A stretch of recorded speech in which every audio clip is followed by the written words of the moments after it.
Hermon ప్రార్థన మందిరం వారి అనుదినమన్న గురువారము 16వ తారీఖు ఏప్రిల్ నెల 2026. ఎందుకనగా దేవుని వాక్యము సజీవమై బలము గలదై రెండంచులు గల ఎటువంటి ఖడ్గము కంటెను వాడిగా ఉండి ప్రాణాత్మలను కీళ్లను మూలుగను విభజించినంత మట్టుకు దూరుచు హృదయం యొక్క తలంపులను ఆలోచనలను శోధించుచు ఉన్నది. హెబ్రీయులకు రాసిన పత్రిక 4వ అధ్యాయము 12వ వచనములో దేవుని వాక్యము సజీవమైనది. బైబిల్ గ్రంథం కేవలము అక్షరాల పుస్తకం కాదు, ఇది నీతో మాట్లాడే జీవము కలిగిన సజీవ వాక్యం. ఖడ్గం కంటే వాడి కలిగినది.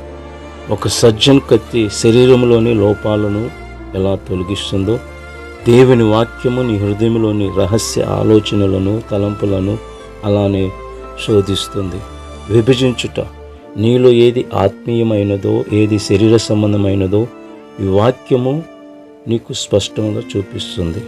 కాబట్టి ఈరోజు మీ హృదయాన్ని దేవుని వాక్యము చేత సరిచేసుకునండి. వాక్యమునకు లోబడండి, వాక్యమును ధ్యానించండి. ఈ వాక్యము మిమ్మల్ని శక్తివంతులుగా మారుస్తుంది. ఆమేన్. May God bless you.